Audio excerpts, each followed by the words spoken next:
It's on now. That's all right. Except the noise is coming through somebody's laptop. So welcome everybody. Hopefully our colleagues online were excellent lip readers and could figure out everything I just said. So to recap, my name is Margot Parks. I'm here as a co-lead of the Health Research Institute, and I'm really excited about today because I think this is a session as part of our series. We're often with our Health Research Institute seminar series, we're often profiling UNBC colleagues, but we're increasingly wanting to make sure that we're reflecting the scope of partners that the HRI has, and today's a great example of that.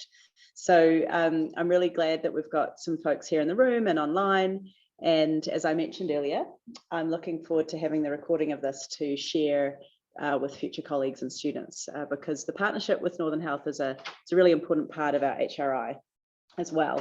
So you're seeing our overall slide here, and I hope that I'm going to be able to move through the slides, but maybe not. I can help you out quickly. That'd be great. Sorry, Alison. You guys can sound back in the room.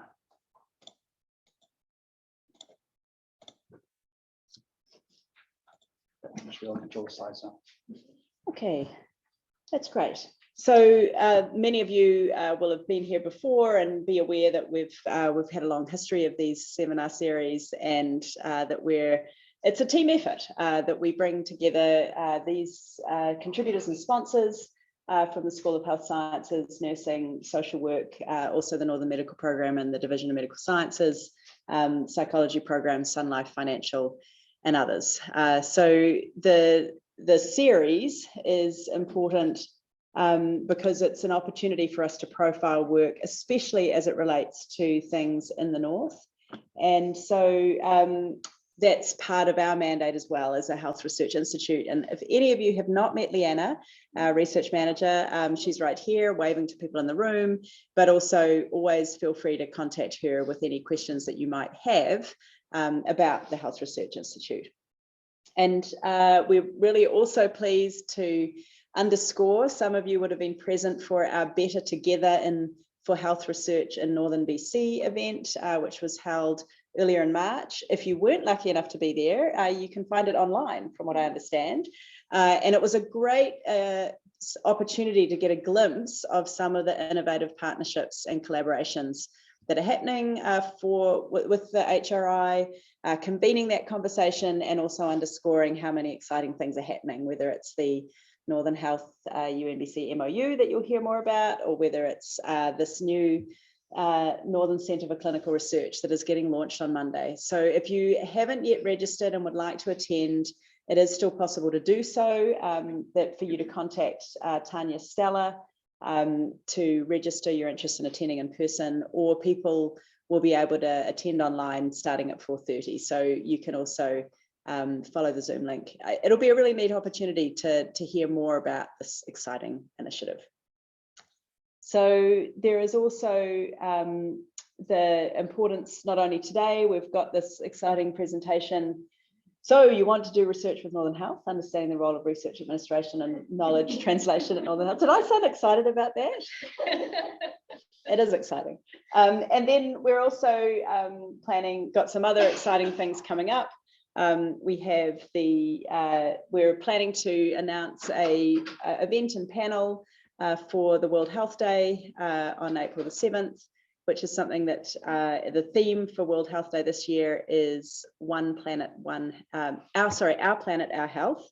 And as a group of us on campus who are looking forward to profiling some conversations about that. We'll be doing it at a similar time of day, and we'll send some messages around about that. And then we've got our AGM coming up on April 13th. That's also a great opportunity for people to learn more about the HRI, and would really encourage those of you who want to get a sense of a new phase beginning with those broader collaborations to come and be part of the conversations, and also celebrate what we've achieved and where we're heading. So another big moment in our schedule each year is at the end of the semester. at the end of the academic year, we profile the honours students doing their presentation. So that's a really neat moment and often pretty impressive as a little mini symposium of honours students. So we're looking forward to doing that on April the 21st. So that's going to be our last for this before the summer break. So feel free, as I said, to contact follow the website or contact Leanna if there's any questions. So I'm going to, in a moment, probably ask Alex to come up so that when you're looking at your slides, you'll be able to actually see them on the screen here because I'm not seeing them in front of them. But while you're doing that, I'm going to make some introductions. So today's session, I think, is it's a big moment when we know how much Northern Health has been helping to champion really important thinking and health leadership, and increasingly, as a reflection of their learning organisation, building a team that involves these three and others. I'm sure they'll introduce more, but I'm really pleased to be able to introduce briefly Julia, Esther, and Marcelo, who are going to be presenting today. And so Julia has been with us in northern BC for a couple of years now. We're amazed that it's gone so fast, but is now the Regional Director of Research Evaluation Analytics for Northern Health. She's also originally from Waterloo in Ontario, has a PhD in Health and Rehabilitation Sciences, and has worked in a number of different contexts as a regional manager of change management and research and analysis. She holds an innovation fellowship through the Institute of Health System Solutions in virtual care at Women's College Hospital. And Julia has a range of background experiences in Indigenous experiences of healthcare and cultural safety for medical learners. So a great range of skills that she's bringing to her new role. And one of the other members of the team who's presenting today is Esther. I haven't had the pleasure of meeting Esther, so welcome and pleased to meet you here. And Esther holds a PhD in psychology and neuroscience with a focus on ethics in adult education, and has had lots of experiences spanning investigator initiative and industry-sponsored international trials in neuroscience, psychiatry, neurology, and neonatology. So pretty spectacular array of skills, and she's working as the lead of clinical and research ethics services. So another really important role as this team fleshes out. So thanks, Esther, for bringing your interest in the ethics of science, knowledge production, and provision of clinical care. And Marcelo, who I've also known while he's been working in the North and has been another valued part of the collaborations here with UNBC. Started with with Northern Health in November 2020, and he's currently the coordinator of research and knowledge translation and capacity building. So that's what he started with, and he's going to be explaining about his current role. But the important piece here is that Marcelo has brought his expertise in knowledge mobilization and knowledge translation. And that's been something that we've really enjoyed working with him on. And he is currently interacting very closely, working with Leanna as the co-lead within the patient-oriented research and knowledge translation capacity building. So another piece of the talent at the Northern Health team. I could obviously say a lot more about these three, but I'm going to let them speak for themselves. And I'm going to, and I think, invite you up, Julia, and you should be able to move through your slides with the arrow key as you wish. Awesome. Good luck. Thank you so much, Margot. Thank you so much for this invitation to be here today. So thanks, Leanna, and to the HRI. It's really a privilege. Actually, I was just reflecting about 2.5 years ago, I was applying for my current role here. So I was in Waterloo, Ontario, kind of checking out the north of BC and what research is going on. And I was watching this seminar series and the presentations that you had online. So this would have been in the fall of 2019. So it's really neat to actually be here today presenting at this series. So before we jump into the presentation, I've started doing this at the beginning of my meetings in Northern Health, just inviting you to take a minute to ground yourselves in this space with me and our team. I know that there's a lot of competing demands for your time, emails to check and manuscripts to write and constant meetings to jump between. So I just invite you to take a few deep breaths and imagine opening an empty box, a cardboard box in front of you, and just placing all of those competing demands inside that box that might be weighing on your mind right now. Closing up that box and just kind of sliding it aside so we can be fully present together today. I'm just gonna see if I can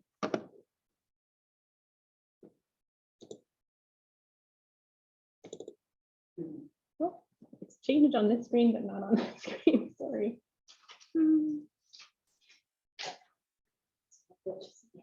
It's all good. We will figure it out.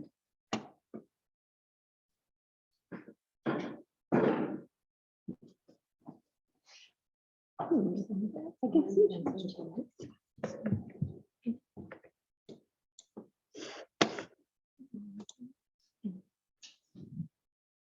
perfect. So what will I do? So you'll click on here and you can move it. Oh, and then it will be on the first off.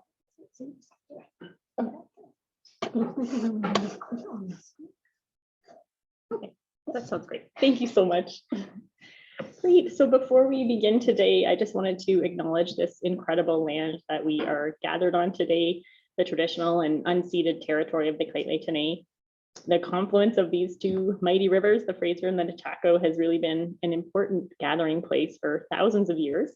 And as we gather here today in this room and virtually, I find it really humbling to think about all the meetings and gatherings that have taken place on these lands, people sharing ideas and planning together, building relationships just like we are doing today.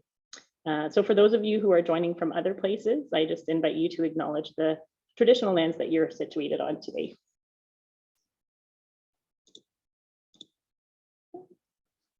Okay, I'm going to try to do this trick again.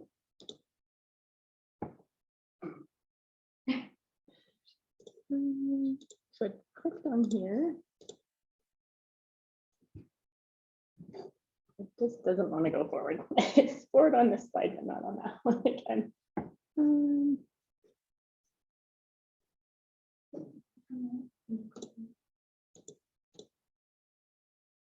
I'm doing lots of clicking.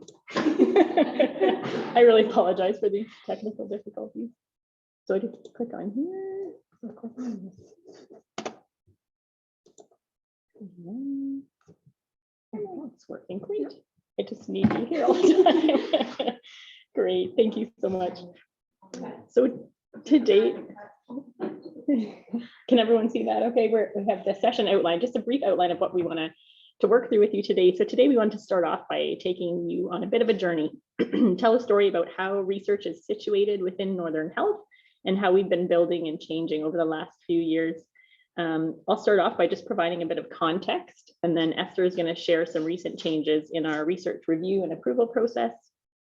And finally, Marcelo is going to delve into knowledge translation at Northern Health.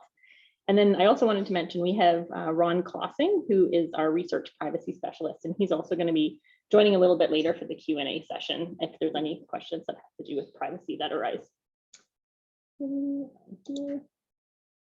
Hey, it worked.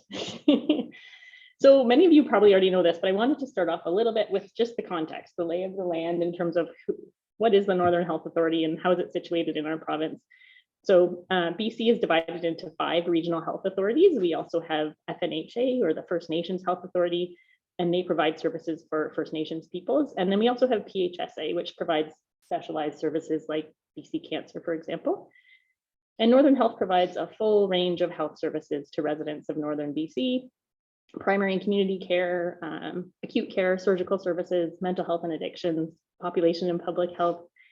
We have approximately 7,000 employees at Northern Health.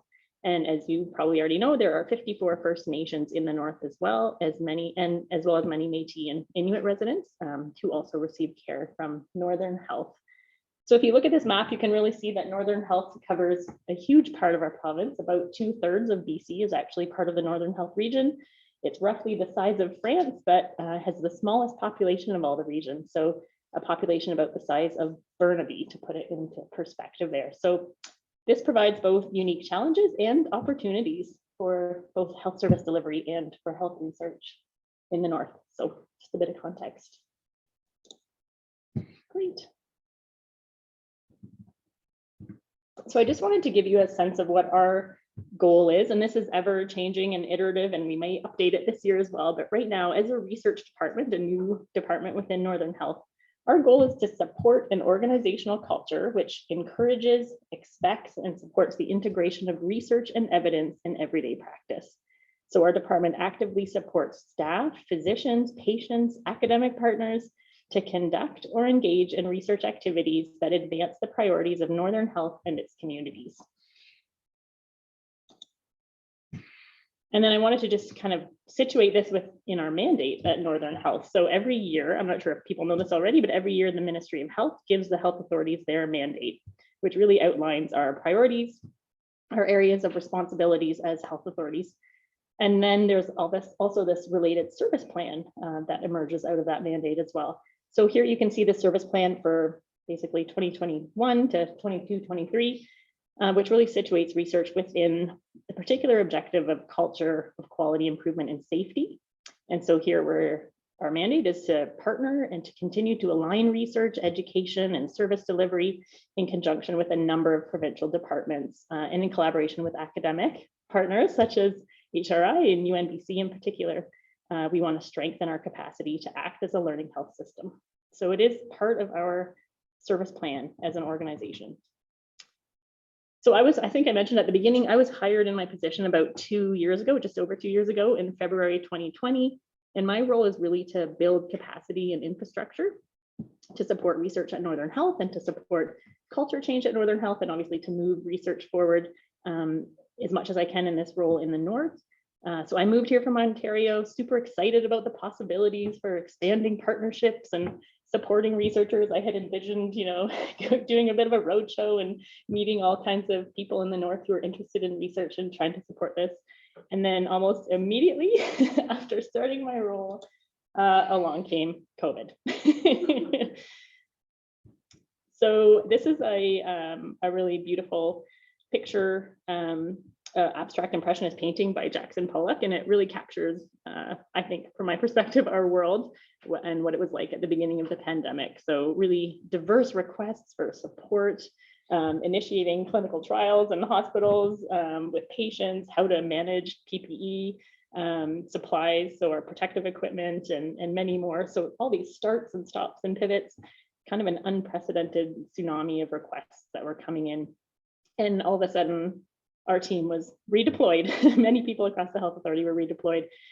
We were developing policies and implementing processes, shutting down almost all of the existing research while our hospitals and community sites were really just trying to mobilize to reduce the spread of COVID-19. So this happened almost immediately after I started in this position. So suddenly everyone was really stretched to the brink and really scrambling just to keep up with the rapid changes and the pressures within the health system. So it's safe to say, I think, that research and creating a culture to support research was probably not the top priority for the health system at that time. We really kind of struggled just to keep our research doors open with staff redeployed and no actual dedicated supports for ethics or privacy or information sharing agreements or operational approvals. So I just want to acknowledge and I'm fully aware that I can imagine how frustrating this has been for researchers in the North. And as a fellow researcher, I completely empathize with you in this experience over the last couple of years. So what we want to do now is a little bit of a poll, actually, and it's a bit of an interactive experience. Just wondering what song best captures your research experience during the pandemic. So we have a few options there, and you may have others. For those in the room, feel free to just kind of shout out what do you think, or if you have other songs that seem to resonate with you. Under pressure. Yes, totally. Help. Everybody's singing along. Yeah, that's right. Sing song, yeah. I think it'll survive. Nice.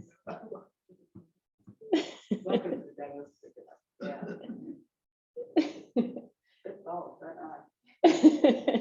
I'm sure there's many other options as well. Those were just a few that came to mind. I think Marcelo had wanted to add lean on me as well, which is probably indicative of our partnership here between Northern Health and UNBC. Okay, now I'm going to try to, there we go. So what happened? We had, like, everyone was redeployed. There was really no team supporting research in Northern Health. Really fortunately, and I just want to really thank and acknowledge the Michael Smith Foundation kind of stepped up and provided some funding for each of the health authorities to develop research capacity, really critical research capacity during the pandemic. They could see that without some dedicated support for research within the health system, we were going to be in real trouble. So I thought I'd give you a bit of a sense of, well, where is research situated within the health authority? So we have our CEO, Kathy Ulrich, and I have to say, like, she is super friendly and supportive when it comes to research. I think out of all the health authorities in this province, maybe I'm biased, but I think she is probably the most research friendly and supportive. She participates in research herself, is involved in it. So we are really super lucky to have her as our CEO.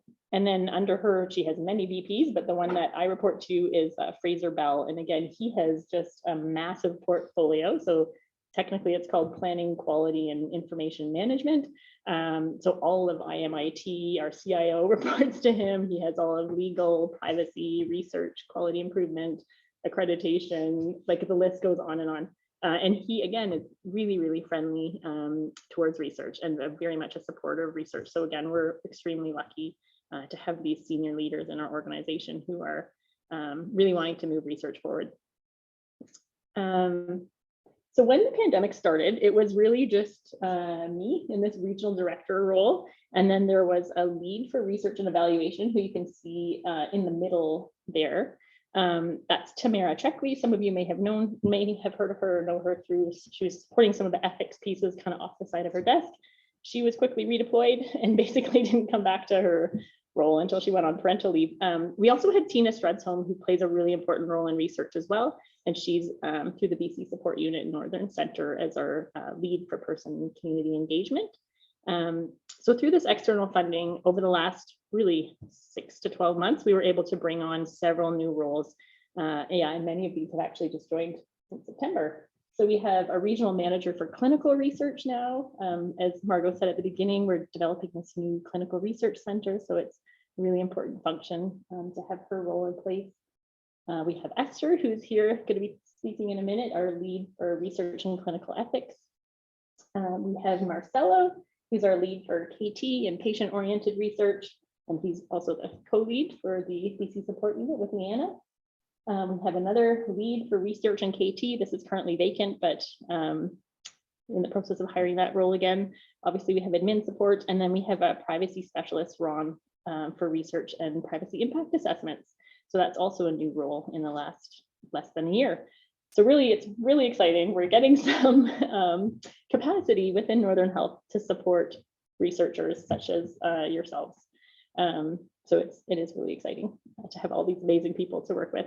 And the people who are highlighted in orange there, I just wanted to show these are all funded through Michael Smith, like Michael Smith or BC Support Unit. So they're externally funded, but because of the great leadership of our CEO and VP, they have been made permanent positions. So it's great to have that kind of sense of long-term sustainability of this work that we're doing. I just wanted to also talk about the momentum that was building through COVID.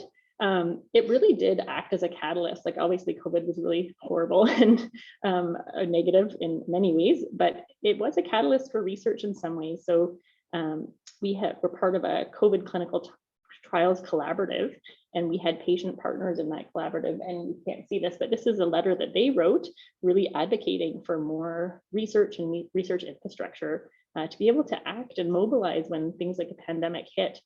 So they wrote this letter to the Premier and connected with our CEOs and local representatives. So, and then there was also a paper called the Research is Care document. So it feels like there's a bit of momentum building to recognize the importance of research within healthcare since COVID.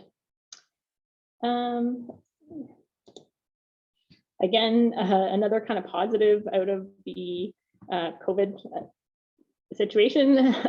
There were connections in place with other health authorities previously, but it really feels like we just kind of blew apart the formality and the limitations around our interactions between health authorities. We kind of act as a single voice to advocate for more resources and infrastructure within the health system, which has been far more effective than us just kind of trying to do it individually in a fragmented way. We share resources and share documents, and it's been a real positive, I think, kind of breaking down those silos. And then, of course, really important. Whoops, sorry. Oh boy, you can't really see the titles, eh? Can other people? Hopefully people can see it online. We just really want to acknowledge the really special and important relationship between UNBC and Northern Health. These are just a few of the examples, but the MOU that has been talked about already in previous, the Building Together event and other events, really aligning the priorities and the work between our two organizations around research and education and service. This is so unique, like compared to other health authorities in the province, they don't have this relationship, and it's really a privilege to be part of this. So a couple other examples: co-leading the BC support unit. Again, we're the only example in the province where that's co-led between a health authority and a university. So that's, again, really special and shows the unique relationship here. The Northern Node for the RCCBC activities, lots of research relationships, kind of embedded scholar opportunities that have emerged in collaboration with the HRI. Obviously, the Knowledge Synthesis Center, really supporting some rapid evidence reviews within Northern Health has been really important. And then this new Northern Center for Clinical Research. So lots of really great examples of how we collaborate in the important relationship that we have. So at this point, I'd like to just turn it over to Esther. Sorry if I talk too long. And then do I need to press anything so that Esther? We're just gonna make it so that people online can see Esther. Oh, that's perfect. And then Esther's gonna ask you to ask. That's perfect. So I'll just do my best. Esther, I apologize in advance if I don't do it well. Okay, so thank you very much, Julia, for that introduction. That leads us actually very well into the second part of the presentation. And this second part of the presentation will focus on the review and approval process of research studies. In this section, I want to convey two messages. The first one is why this review and approval process is important, and actually how it enhances the overall quality of research studies. And the second message that I want to convey is that we have been undertaking different initiatives to improve the process. So I want you to be aware of how it occurs. I want you to be also be able to provide feedback and suggestions on how we can improve that process. Ultimately, I would like all of you to come out of this seminar confident that the process can take place in an efficient and rigorous manner. Would you like me to go to the next slide? Yes, please. So, but how this review and approval process actually occurs, and what is it? Well, it is the first official point of contact between investigators and research institutions. And it includes 3 levels of review: the ethics review, the data privacy review, and also the operational approval process. Why is this process important? Well, it is important because it ensures that the rights and well-being of all stakeholders are protected. And by stakeholders, I'm meaning the participants, the investigators, and the institutions. And history, science history, is full of examples of how science can actually go wrong if the rights and well-being of all these individuals, all these stakeholders are not protected. And just to mention 3 of those examples, during Second World War, horrendous crimes were actually committed in the name of science. They were called these famous Nazi experiments, and actually they were made in the name of science. They were made without thinking about the rights and well-being of all those individuals who were forced to participate in those experiments. Also, another example is the Tuskegee experiments that they lasted for around 40 years. And they disregarded completely the rights and the well-being of all those syphilis patients that actually were also induced, somehow seduced into participating in those studies. And an example that is more, is a national example is the unfortunate nutritional experiments that took place during the Canadian residential schools. So these are just ways of seeing how science can actually go wrong if we don't put in place some measures, some boundaries that can protect the rights and well-being of participants, and also the rights and well-being of the investigators and the institutions that are supporting those studies. So this review and approval process also has another mission, and that is to ensure that the guidelines and the regulations are observed, and also that the institutional resources required to support the study can be used appropriately. So we have our duty to administrate limited resources in an efficient manner. And this is also something that is going to be covered by this process of review and approval. And it is usually a process that is seen as a barrier to research, right? This is the process that no one wants to go through, that everyone feels that is very burdensome, that it is time consuming, but actually it is a process that can significantly enhance the overall quality of the research study. The next slide, please. If all these reviews are successful, the final authorization letter is issued. And this letter is issued by an approved body like the Research Review Committee at Northern Health. We will be talking about that committee in the next slides. But now I want to emphasize that only once that final authorization letter is actually released, the study can start. Usually investigators think that when they receive ethics approval or when they receive operational approval, they can immediately start their study. And this is not actually the case. They need to wait until they receive this final authorization letter, because this is the document that, that says, yes, all the approvals that are needed for this particular study had been received. As you can imagine, this is a very complex process, and it involves several departments, several types of expertise. So to be conducted in a timely and rigorous manner, we need to put in place a very reliable, strong infrastructure. And this is what has kept us occupied during the last few months. The next slide, please. So we have undertaken at least four main initiatives that I'm going to be describing today. And as I am describing them, you will get a sense on how this process now is taking place in Northern Health. So the next slide, please. The first initiative is the creation of the Research Engagement Team. We call it RET. So the RET is composed of experienced research facilitators, and we are a group of dedicated individuals who are aiming to help investigators navigate this process. So it's like your best friend during this process. This is the Research Engagement Team, your best friend. You are encouraged to reach out to this team as early as possible in the process, because this way the whole process will be made more efficient. You will be aware of what the steps are.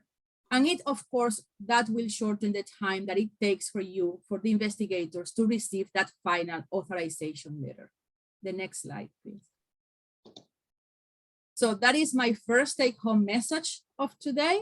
So please contact the RET as early as possible in the process and see it as your ally during that process. This is our email, and feel free to bombard us with questions, with any kind of suggestions and feedback that you would like us to know.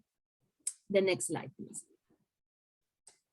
The second initiative is related to the Research Ethics Review Committee. This is the NH equivalent to a research ethics board, and we have realized that there is a need to revamp that committee. This committee is responsible for assessing the integrity and the ethical rigor of all research studies conducted at Northern Health. So you can imagine the responsibility of this group and how important it is for this group to fulfill that responsibility in a way that is not only efficient, but is also very rigorous. That is why, the next slide, please. We have increased the number of the members. So we are very happy to say that now we have 6 new members, including 2 community partners, 2 individuals who are bringing to this board expertise around how communities in the North function, how they are unique, what their unique characteristics are. They are able also to provide that link with some particular indigenous communities that at some point will participate in research, etc. So all this wealth of knowledge is now in our board, thanks to these 2 community partners. And then the other partners, they also have an ample expertise in different fields, such as mental health, indigenous health, clinical trials, pharmaceutical science. We have an ethics expert, legal expert, knowledge translation expert. So we have all these individuals who are going to be reviewing your study. And of course, their aim is to ensure that it is ethically acceptable, but also ultimately all we want is just to enhance the quality of those research studies so that when they are conducted, actually they can increase or they can bring better outcomes in health for our communities. So this research ethics committee is being revamped. We have all these new members, and also we are reinitiating our monthly meetings, which, as Julia said, were halted during COVID. The next slide, please. So the take-home message here, please, if you want to conduct research at Northern Health, you will need to go through this ethics review process. There are 2 ways to go through that ethics review process with Northern Health. One is through RISE, because we are also partners in this Harmonized platform that collaborate with other health authorities. But also, if you are not collaborating with other health authorities and your research is including exclusively Northern Health, we have a different process, and you can go to our website and download the documents and download all the instructions on how you can submit your application. So please, if you're going to conduct study at Northern Health, contact the research engagement team and check our website for instructions on how to interact with the research review committee. The next slide, please. We can share these slides so that you can have all the links. Okay. A third initiative that we are also undertaking aims to close the gap between ethics, privacy, and data review. Research studies, they either produce data or they require data from the health authority to analyze outcomes, etc. And in all cases, we need to ensure that this data is properly handled and that the confidentiality of that data is actually respected. That is why it's so important to go through that privacy review, right? And that privacy review occurs at 2 levels. The first one is at the level of the ethics board. The ethics board will review the study and will determine what kind of issues may be present in terms of the privacy of that data. But also there is a second level of review, and this is conducted by privacy experts, and they decide whether additional agreements, for example, privacy agreements or data sharing agreements need to be put in place. And these processes have usually been divorced, and you will see that in many health authorities, they are still divorced. Here in Northern Health, we decided to do things a little bit differently, and we decided to bring that privacy expert to our initial review and close all those gaps so that the outcome of the review will inform the accessibility of the data and will be performed very early in the process. The next slide, please. So as I said, now a privacy expert participates in the early stages of the ethics review process, and he will address any privacy requirements at a very early stage. And also, we are partnering with the ID Hub, and their coordinator also supports the research engagement team and facilitates conversations with investigators about data curation and data availability. So what kind of data is available and how they can access that data. So all that, instead of occurring at a late stage in the research process, is occurring at a very early stage so that the timeline of the investigation is actually shortened. The next slide, please. Just to add to it, so the data hub is also very new. It was just established within the last year. So another kind of process that has recently evolved in Northern Health. And the next initiative is aiming to streamline the operational review process. This operational review is aiming to assess the impact of the study on the institution. Every research study that is conducted within a health authority is going to impact the institution, the organization at some level, even if that level is very minimal. And as I said, we are stewards of limited resources. So we need to ensure that when we support a research study, no other parts of the system are actually affected by providing our support. And this is the goal, this is the aim of the operational review, to ensure that this is happening, that research and clinical care are both respected and they can both be supported. And when the operational review process takes place, the reviewers, they are going to take into account how that study is impacting the organization, how it's going to bring results to the organization and to society at large. So it's going to ensure that the study aligns with the organizational values and is supported during its implementation. So you can imagine that this is also a very important part of the review and approval process. And we have decided to streamline it because in the past, we are aware that this is a burdensome process and it takes time, right? So in order to streamline this process, the next slide, please.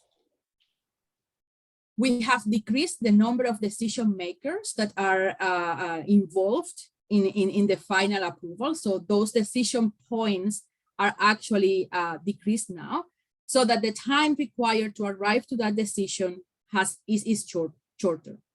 We have also completely redesigned the operational approval form. So if you have the old form, I just want you to go right away to our website and download the new form and use that one from now on. We have completely changed that because now we have put the information that is exactly needed by the reviewers to arrive to a decision, so that there is less back and forth with the investigators. No, I need this information now. I need to clarify this other point. So the information is fully contained in that new form, and the process of review is facilitated this way. The next slide, please. So this diagram is showing you how research can occur at Northern Health. So it always begins with that big question: is your study a clinical trial? If it is a clinical trial, you will get in contact with the Clinical Trials Advisory Group, the CTAG, that is the equivalent to the Research Engagement Team, and it's another initiative that is being undertaken, although explaining that we can explain that in more details during the Q&A section. If your study is not a clinical trial, you will engage with the Research Engagement Team. Regardless of the category of your study, the review and approval process is always the same. You have to go through the ethics review, through the operational review process, and also other processes as required, like privacy, data sharing, or other agreements. Once all that is completed and all approvals have been received, the institutional authorization letter is issued, and only then the study can start. Then the study will occur, of course, and at some point you will have a knowledge translation plan in place. And this is where I hand it over to Marcelo.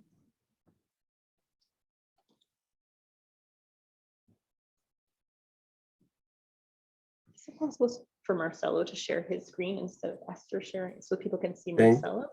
Thank you very much, Esther. Julia. Can you hear me well? Can you hear me well? We can hear you, Marcelo. We're just changing the video so that we can see you as well. Thank you so much. Perfect. They can see him online. Oh, can they? Okay, perfect.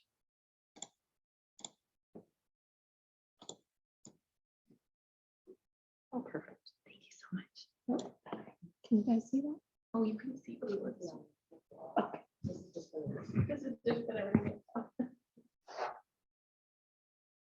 Okay, Marcelo, go ahead. Excellent, thank you. And this is the third part of our seminar today, where we're going to be talking about knowledge translation at Northern Health.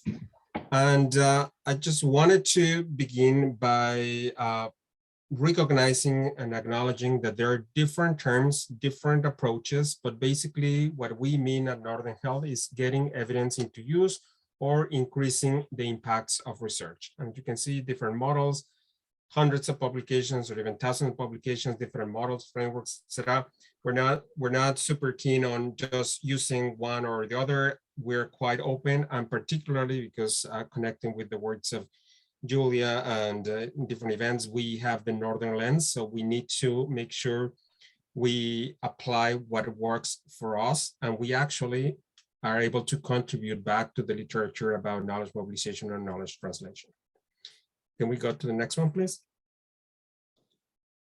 Okay, since we don't have that much of time for polls, I'm just gonna give you an answer, and this is a poll that was developed by our colleagues, Health Research BC, or formerly Michael Smith Foundation. And what I'm showing, it's a cloud of the different terms that many people might still use about KT, research use, knowledge exchange, of course, translation, dissemination and diffusion, knowledge uptake, implementation, scale up, evidence, etc. So this is part of the interesting as well as complex world about KT or KM, that there are many terms that mean pretty much the same, as well as people might be using same term to mean different things. So we're aware about this, and this is one of the interesting opportunities and challenges. And as I said, I think it's important to use the Northern lens or particulars about how we understand this moving of evidence into practice. The next one, please. And I'm starting from top to down. So this is the current CIHR strategic plan 2021 to 2031. And in priority E is defined as integrated evidence in healthcare decisions. So there's a recognition that CIHR has been pushing the agenda of KT or knowledge mobilization, as they use the term now, for over 20 years. And connecting with Julia's words, I think COVID has taught us a lesson that we are able to accelerate things, we can streamline things. So COVID has been able to break out paradigms and old beliefs that sometimes research can take up to 15 or 17 years to be seen into practice. COVID experience has really shaken that belief or assumption, or perhaps some grounded data on that. So this is what CIHR will be pushing in the agenda, and the time of strengthening efforts in the evolving field of now using the term knowledge mobilization as an umbrella term. Next one, please. And these are just some of the basic foundational definitions. Once we're using the term knowledge mobilization, it's really a great wide range of activities that include the production and use of research results, knowledge synthesis, dissemination, transfer, exchange, co-creation, co-production. So that's kind of a very umbrella term. Then in the past, CIHR used to promote more the term of knowledge translation, particularly in health sciences, but now it's changing. So, but there is still a lot of information produced about KT that importantly recognizes the dynamic and iterative process that includes synthesis, dissemination, exchange, and interestingly and importantly, ethically sound application of knowledge to improve healthcare systems in Canada. So this is the basic definition of what used to be supported by CIHR, which of course includes many loaded terms. Next one, please. There are two practical terms that has been enforced by CIHR. One is a traditional dissemination end of grant KT that we will ask as part of the research review committee, which is a form of what we call push type of efforts. In this case, the researcher develops and implements a plan for making potential research users or audiences aware of the knowledge that is being produced. That works, but we know that the effect is quite limited because there is not perhaps an open audience to understand those the knowledge that is being produced. So that has been understood that has limited capacity. Then there is another approach that is called the integrated knowledge translation, or IKT, where researchers, users are engaged as equal partners alongside researchers. For example, patient-oriented research, which is a federally funded initiative where we have the Northern Center that promotes this type of research, and that it's fully in the realm of integrated knowledge translation. Next one, please. Also, there is the field of implementation sciences, which is a subset of discipline that looks at the actual use or adaptation or implementation of the process. So it looks at the activities and processes of implementing an intervention or adapting the intervention to different settings, etc. So this is quite important, and also we have to have the perspective of the regional differences, culture, conditions, etc. So we also are exploring this notion of, okay, once we have the knowledge being produced, how do we make sure that some of these outputs might be mobilized and be implemented as part of research impact? So in some, we have the dissemination type of efforts, we have the integrated knowledge translation, as well as we have the implementation science type of projects. Next one, please. And just as Julia was saying, in the mandate and their goal, we have taken knowledge translation efforts quite serious at Northern Health. So we can see that there is specific definitions of integrated research, evaluation, and evidence into practice, mobilizing evidence into practice. Next one, please. And we have developed a knowledge translation strategy at Northern Health, which is public and you can access through the research website, which embraces a holistic vision and supporting the organization, and not just the organization. We're really looking at the region, but here in particularly, we're talking about develop individual and team competencies. We also are looking at organizational capacities, and what we're doing now and through what we're going to be explaining, it's ecosystem development. So we are fully aware that UNBC and Northern researchers are a key and important component of this knowledge translation or knowledge mobilization strategy. So we're really looking at this holistic perspective, working with individuals, working with groups at organizational capacities, and also expanding it at the ecosystem development or Northern nodes and ecosystems. Next one, please. So this is a graphic that encompasses this vision. For example, individual and team competences, that it's about KT training, coaching, providing tools and frameworks, about developing KT plans or disseminating efforts. Organizational capacities, what we're doing, as Esther referred to, the REIT, which is knowledge brokering activities, or introducing a KT perspective as part of the research review process, research access and synthesis, that it's also coordinated with some of the developments of K Center, etc. And then what Julie explained about the Northern region as ecosystem development, partnership development, institutional grants and funds, etc. And then finally, continuing pushing the KT agenda and approach, program design and strategy with planning, learning, and operationalization of the scholarship of KT and KM, which the North it's quite robust in terms of thinking and developing new approaches to mobilize research into practice. Next one, please. So this is the diagram that Esther spoke about, and I just wanted to emphasize that the way that the KT approach has been embedded into research review committee. So we have a participation as part of the REIT or research engagement team. So there is a first checkup point about KT activities that it's included in the new operational approval form that Esther referred. as well as there is participation in the research review committee at that level. And so we're trying to really implement this KT approach, and also the end results or KT activities, as the diagram explains, as end of research, knowledge outputs, and ideally to connect to other knowledge translation and new research opportunities. What really would like to develop, it's a long-term relationship with our researchers. We understand that we are a partner and we would like to be a committed partner, and hopefully we can develop synergistic relationships with our researchers in the North. Next one, please. This is just an example of what we're working at this point. And there are different streamlines of these upcoming memorandum of understanding, Northern Health and UNBC.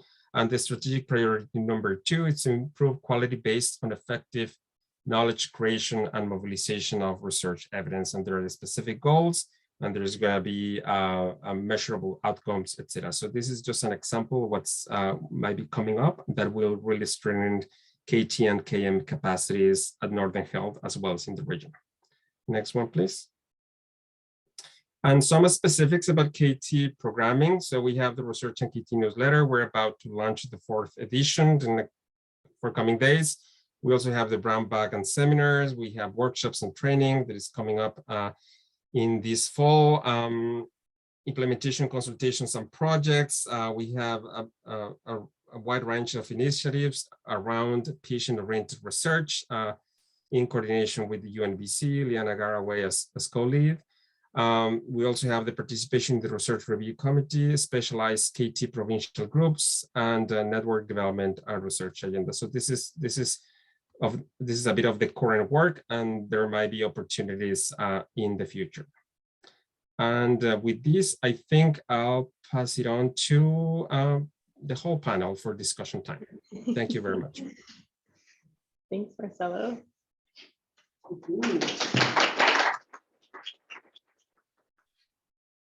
So I probably don't need to stand up here myself, but that was a wonderful overview, and there's so much happening in your team, Julia. Congratulations, and Marcelo and Esther. I'm sure that there's some questions. I've got some myself, but we'll please, if you're online and would like to ask us a question, we'd be really happy to circulate those and to attend to those. I'm just going to make sure that we can see the chat box here. People saying big thank yous. So I'm going to begin, just get the conversation going.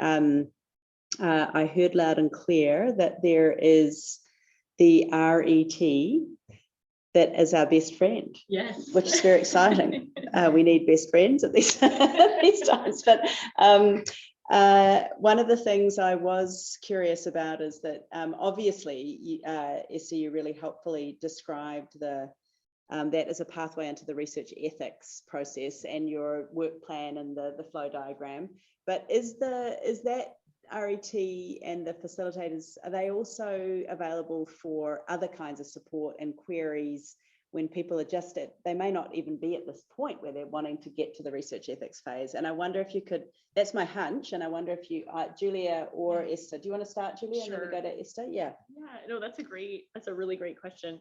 Absolutely. I think what we want to move into in Northern Health is helping to identify research questions even, and really being proactive and involving our clinicians and people at the front line in what they're seeing in terms of research questions, and how do we identify those and communicate those to potential academic partners in the North. So being a little bit more proactive and really getting people excited in the health authority about research as well. And certainly if there's students or faculty members who are interested in just exploring ideas and kind of testing out, would this be relevant? Would this be feasible? We absolutely encourage you to get in touch with us through the research engagement team, and any type of research, right? If that's clinical research, we can guide you hopefully pretty soon to this new clinical research center and some expertise there. But all types of research, we really do want to hear about what you are interested in and kind of have a dialogue about, okay, what would work for Northern Health too, and how can we help frame questions as well and work with our research partners. Esther, did you want to add to that? Yes, Marcelo? thank you, Julia. Yes, I wanted to add that I see we are doing so much that we give the impression that we are a big team, but we are still a very small team, right? So when we talk about this research engagement team, we have this small group of people who are wearing many different hats. So in that team, you have the ethics expert, you have the knowledge translation expert, you have the clinical trials manager, the privacy expert, etc. So we are the same people who are going to be reviewing your studies. So please feel free to reach out to us at any point with any sort of questions about research, because this is the same group of people who are just part of the research engagement team. And we will be very happy to answer your questions at any stage of development of your idea.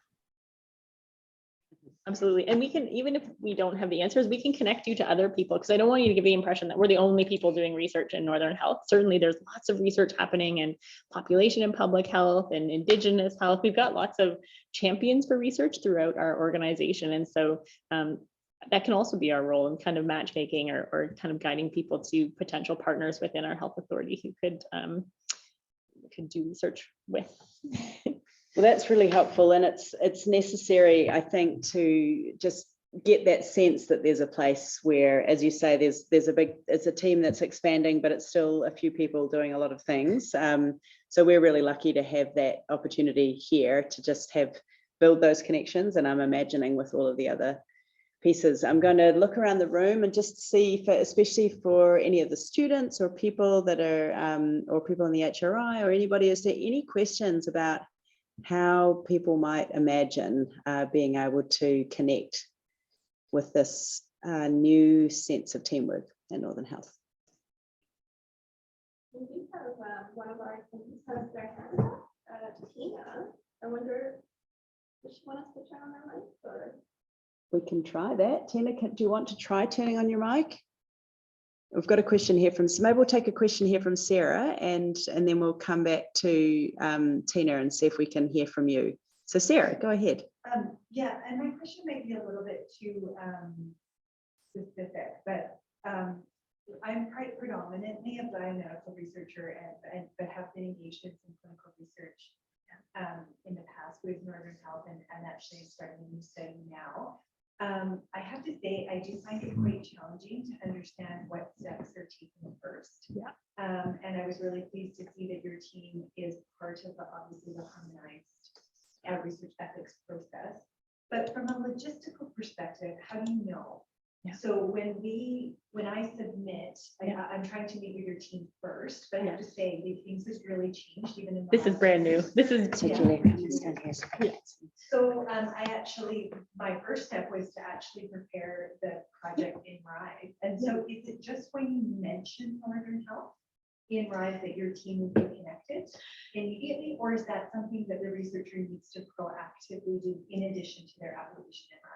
Yeah, so it's really up to the researcher. We would encourage you to actually engage with us even before you do your ethics application, so that we can help, for example, you've had a recent example of where you need data. And so really engaging with us, and we'll connect you with the ID Hub and like what data is actually available before you spend all that time kind of working on your methods and the requests that you're making in RISE. If you're doing any research with Northern Health, if it involves our facilities, our employees, our staff, our data, it has to be harmonized with Northern Health. So really, and if you are not exclusively applying within Northern Health as a Northern Health employee, it's automatically going to be harmonized. So you will always, as a UNBC employee, be doing harmonized work with UNBC if you're engaging UNBC in that work. That would be the pathway. Yeah, but obviously really encourage people to reach out to the RET before ethics if you have questions or want to just kind of chat before you even go to that step.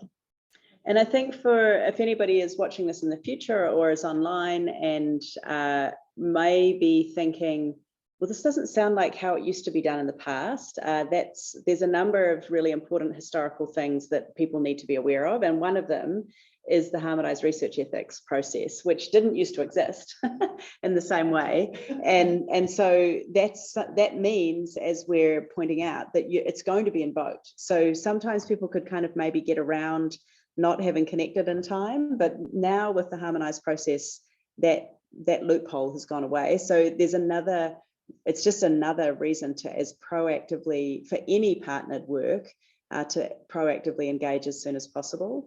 And I mean, I would say that that's a rule for any partnered work in any context, but now there's a research ethics system that's going to demand it. And you can get, not particularly you, Sarah, but any researcher can get quite a long way down their thinking and then suddenly come up against the not having realized this. So, and I mean, it's one of the things that we're going to be, I think it's really important that the HRI understands this as well, so that researchers at the very beginning of their collaboration might start with that, reaching out to the best friends at that email address to just say, okay, what can I be thinking about at the very beginning? They may not have to speak, it might not then invoke a big time-consuming process. It might just be like, oh, you're on track, great. Eventually, when it goes through RISE, we'll be able to pick it up. But it might actually require a developmental phase that saves a retrospective phase, because we all know that there's this moment when we get our research ethics form in and we just want things to go as fast as possible after that. So if we haven't done the due diligence beforehand, then it can actually take twice as long because it's already in the system and your thinking's hardwired. So for me, it's this proactive kind of collaborative relationship that and encouraging people. It stood out to me, Esther, you saying that people dread research ethics because it's like this thing they have to do and it's like this step. But even though it is slightly time consuming and frustrating at times, in every case, it's made my research better. I've never complained about something that the research ethics process asked me to do. And in the partnered work, it's always helped if I've been as proactive as possible. So, I mean, I'm just reinforcing what's already been said, but I think what's important for especially early career researchers and others who are unfamiliar, that you're likely to end up moving faster if you do it together from the beginning. I think that's a fair. I think it's completely fair. And Esther, I see your hand up. I just wanted to make one point. We work really closely with Davina Banner-Lucaris, who's your ethics lead here at UMBC. And so we really want to be in sync. And so that because sometimes people forget to do the little check off that to include Northern Health as a harmonized partner, and it can actually go pretty far and you think you're approved and then we find out about it and you have to go through that again and add us. So we do want to have some checks and balances in there to make sure people don't go too far. So that's a great partnership. And just adding to what you have said, there may be cases, if you engage early with us, and let's say you're planning on doing your research in the Northeast in Chetwynd, and we know that they're really struggling, we can kind of maybe help you and say, you know what, maybe that's not the best community to do your research in right now on that particular topic, or I just randomly picked that community, but and kind of help steer you so that you're more successful when you get to the operational approval phase, right? Kind of those green light, red light kind of communities, maybe where if we're really struggling from an operational lens, it may not be the best time to engage in research there. So we can kind of help guide that way. But Esther, please, you've had your hand up for a while, sorry. No, that's okay. I just wanted to emphasize actually something that you just said. And it is about that common misconception that people have. People believe that because the harmonized platform is supported by UBC is the one issuing their ethics certificates and their ethics approval. Or in other cases, it's just UMBC because they are very well known, right? But actually that's a misconception. Once the study involves Northern Health, it will go through the same process of ethics review at Northern Health. And it is the Northern Health Board, the one issuing that ethics certificate. And yes, we are part of that harmonized platform. So if you submit through RISE, we will get your application and we will be able to review it exactly as any other health authority. So my expectation is that over time, we're going to need to really think about some sort of, with Davina, some sort of planning conversations, which I think are already underway, of just sort of enabling people to start to get really comfortable with these converging changes, because it's not just one. It's the harmonization thing, and it's the new capacity and the deepening steps. But it's very exciting. Did we have Tina still wanting to ask a question? We don't. Okay. But there's a question in here. Oh, great. Excellent. Go right to the bottom here. I don't know. Oh, It might be 60 in the Q&A. messages. Oh, it's in the Q&A. Excellent. Okay, great. Thanks, Amy. So hopefully the panelists can see this as well, but thanks for a helpful presentation. You mentioned researchers reaching out to see whether the data they might need is available. Is there metadata or resources that describe what type of health authority data researchers might be able to access, or examples of what other researchers have accessed in the past? So that's a pretty interesting question. Yep. Who wants to take that one? I'm happy to. Do you want me to start with it, you guys? So it's a great question, and one that I know we've struggled with in the past. Even you know, our metadata, or like what is the certified kind of list of data that we have? There is nothing right now on our external website that people can see, but that is something we want to work towards so that people can see exactly what types of data there are. And this is actually something we're doing in collaboration with UNBC. So we have put out a call for internships. So we want to have an intern come over the summer, hopefully, to help us develop this list and basically be doing some interviews with different people across our IT teams, our analytics teams, to develop this kind of approved list of data sets so that we can understand that internally, even within Northern Health. It's not just researchers who struggle with that, even within Northern Health, understanding, because we have a very decentralized analytics structure in Northern Health. So there's you know, data that comes out of HR, or out of finance, out of our clinical information systems. And so it can get very complex to figure out who holds the data, where is it, what's available, what's the data quality like. So that is absolutely at the forefront and something that we're working on right now. So thank you for asking that question. So basically the answer is we don't have anything right now that's approved. We do have this ID Hub process though. So if you're wondering what data would be available for your research, again, contact the research engagement team. We'll connect you with our ID Hub coordinator. And then I think Sarah Gray, you've experienced this recently too. And then they kind of pull together all of the relevant folks across the analytics teams to figure out what data would be appropriate to answer your questions. Did you want to add anything, Esther or Marcelo? Okay.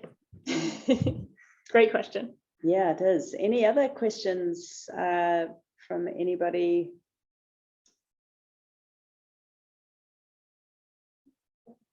Other questions online? No other questions online. Well, I've got another question, which it's probably it's the sort of question I would always ask a health authority, so it's not particularly in relation to Northern Health, but it's really this balance between what falls under the health umbrella. And so for those of you that know my research, almost all of my research, some of it looks like it's a health piece of research and some of it starts to look more like it's environment or community related. And there's this really interesting question about when things connect with health. And for those of you that know me, you'll be aware that I do have a clinical background, but I'm not involved in clinical research. So I'm always interested in that sort of idea of what, so if we look at the language that usually comes out with health authority partnered work, it's often using the language of clinical research or patient-oriented research. And there's these very particular sets of language that make you feel that you only really connect with the health authority if you're doing patient stuff and clinical stuff, and there's a sick person and there's someone with a stethoscope, and there's that sort of really clear sense of I'm in a hospital.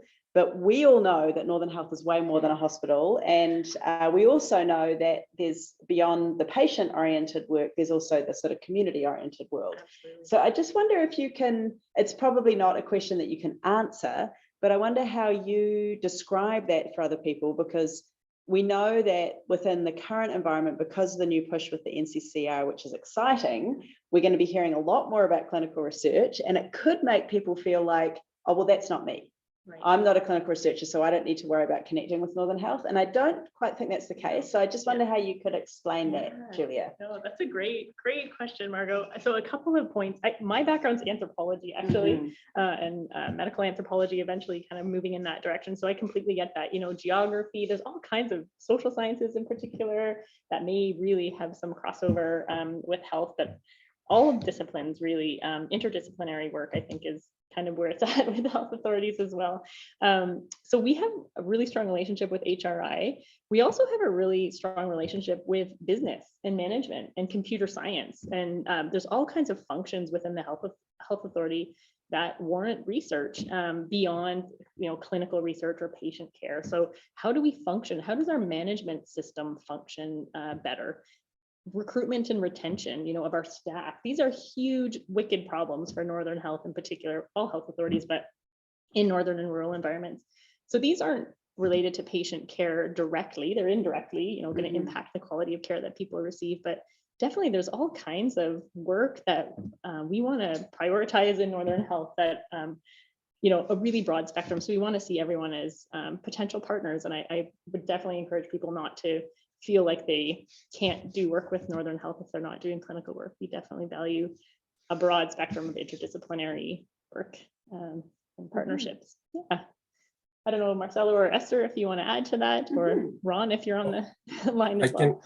I can just jump in that I completely understand that the language sometimes puts some limitations. That's why I think many of us are quite skeptic of sometimes the use of specific terms. And for example, yesterday we had a conversation with the northern colleague for Cihr, and she reminded us that it's not just health but well-being. And once we're speaking about well-being, is usually not just the person, but it's also the community.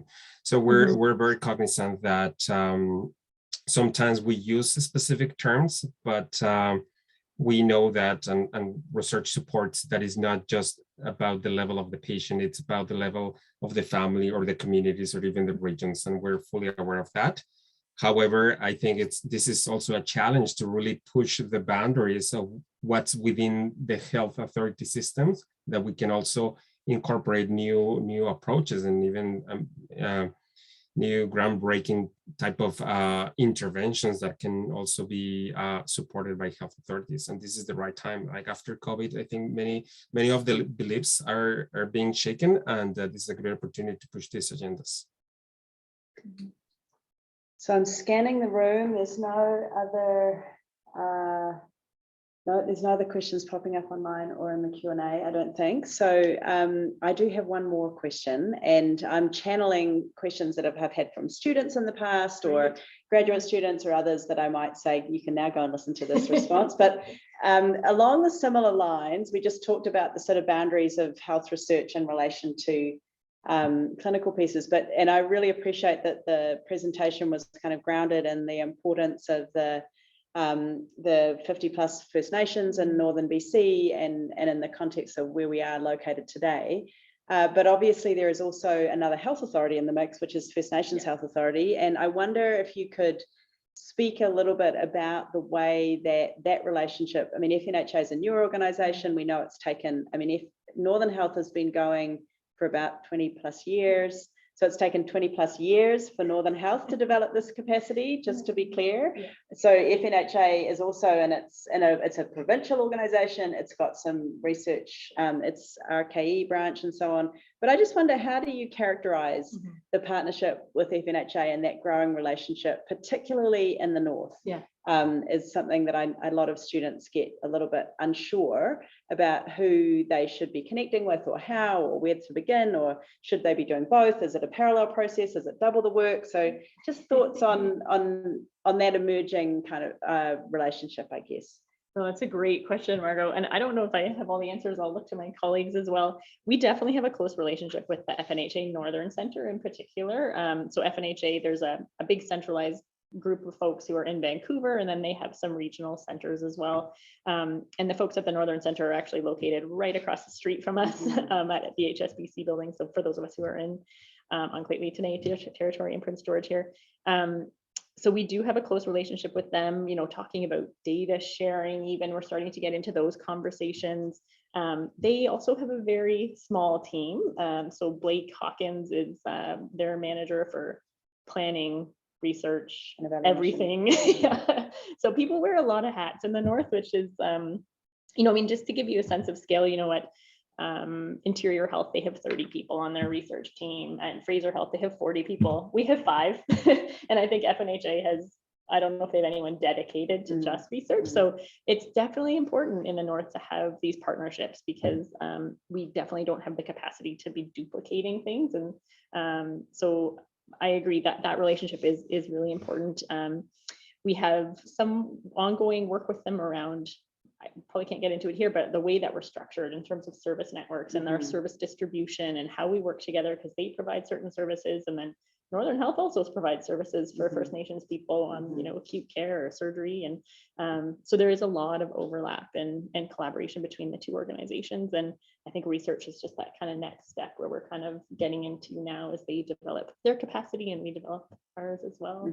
And part of that overall idea of a learning health system, I think too, that we're all kind of figuring out how that works. It's not, I don't think it's about a learning health system within Northern Health as this little box. It's really about the system in the North and how we function together and work together to benefit everyone. So that's kind of a quick answer. I don't know, Esther or Marcelo.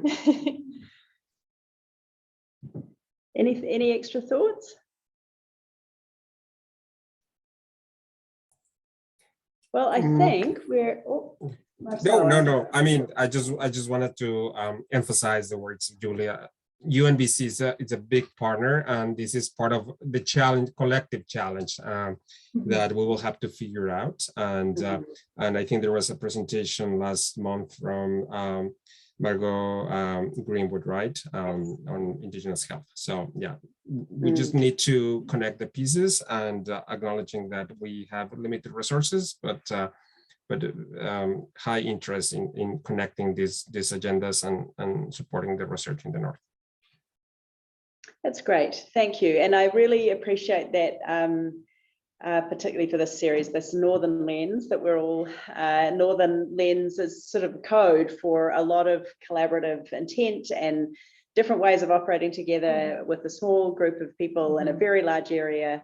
And many people, it's an envy for many people. So as you said, it's strengths and opportunities. And you know, we know that in that broader system or health system, there are other partners that are also service providers, whether it's Caris County Family Services and others and other places. And I think we're all recognizing with some of these other big shifts now through that we've all got a shared commitment to making sure that we're figuring out how to move those relationships better and forward in a good way. So your presentation today has been a great example of that. I'd like everybody to offer our speakers thank you, Marcelo and Esther and Julia, for being here in person.